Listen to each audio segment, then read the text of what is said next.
ಪರಂ ಶಾಂತಿ Kannada YouTube channel ಪರಂ ಶಾಂತಿ ಬೇಹದ್ ಜ್ಞಾನಕ್ಕೆ ಎಲ್ಲರಿಗೂ ಸ್ವಾಗತ. ಮಾತೆಯ ದಿವ್ಯ ಸಂದೇಶ ದಿನಾಂಕ 3/6/2024.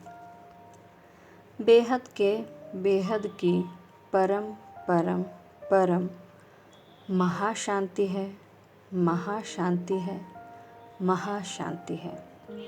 ಸದಾ ಬೇಹದ್ನ ಸ್ಥಿತಿಯಲ್ಲಿ ಸ್ಥಿತರಾಗಿರುವ, ಯಾವಾಗಲೂ ಸ್ವತಂತ್ರವಾಗಿ ಬೇಹದ್ನ ಪರಂಧಾಮದಲ್ಲಿ ಹಾರುತ್ತಿರುವ, ಅಂದರೆ ಯಾರ ಬುದ್ಧಿಯು ಬೇಹದ್ನ ಪರಂಧಾಮದಲ್ಲಿರುತ್ತದೆಯೋ ಅಂತಹ ಆತ್ಮಗಳು, ಯಾರಿಗೆ ಈ ಲೌಕಿಕದಲ್ಲಿ ಯಾವುದೇ ವಸ್ತುವಿನಿಂದಲೂ ಯಾವುದೇ ಆಸೆ ಇರುವುದಿಲ್ಲವೋ, ಅಂದರೆ ವೈರಾಗಿ ಭಾವನೆಯಲ್ಲಿರುತ್ತಾರೋ ಅಂತಹ ಮಕ್ಕಳೇ ಬೇಹದ್ನ ಗಗನದಲ್ಲಿ ಹಾರುತ್ತಿರುವ ಪಕ್ಷಿಗಳು.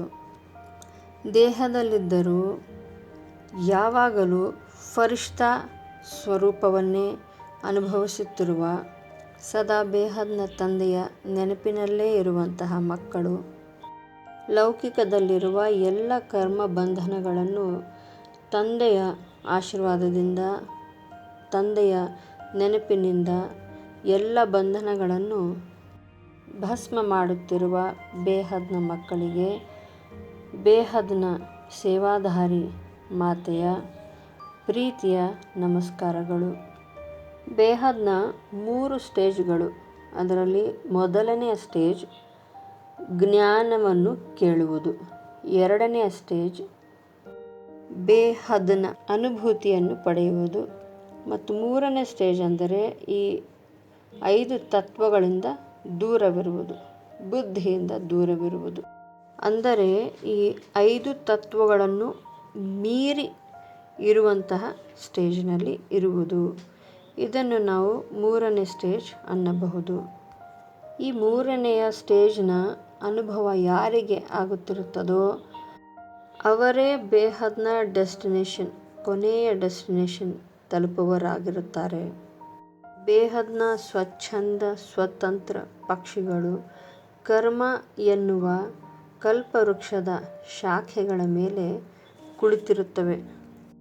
ಆದರೆ ಈ ಪಕ್ಷಿಗಳು ಎಂದಿಗೂ ಈ ಶಾಖೆಗಳು, ಅಂದರೆ ಕರ್ಮವೆನ್ನುವ ಶಾಖೆಗಳ ಮೇಲೆ ಕುಳಿತರೂ ಈ ಕರ್ಮದಲ್ಲಿ ಎಂದಿಗೂ ಸಿಕ್ಕಿ ಹಾಕಿಕೊಳ್ಳುವುದಿಲ್ಲ. ಕರ್ಮದಲ್ಲಿ ಸಿಕ್ಕಿ ಹಾಕಿಕೊಳ್ಳುವುದು ಅಂದರೆ ಹದ್ನಲ್ಲಿ ಸಿಕ್ಕಿ ಹಾಕಿಕೊಳ್ಳುವುದು ಎಂದರ್ಥ.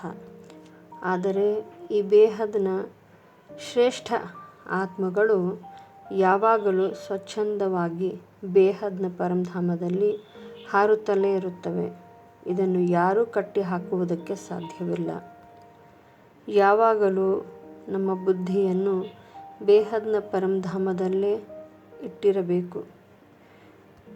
ಪರಂ ಶಾಂತಿಯ ವೈಬ್ರೇಷನನ್ನು ಮಲ್ಟಿವರ್ಸ್ನಲ್ಲಿ ಹರಡುತ್ತಲಿರಬೇಕು. ಬೇಹದ್ ಕಿ ಪರಂ ಪರಂ ಪರಂ ಮಹಾಶಾಂತಿ है, महाशांति है, महाशांति है.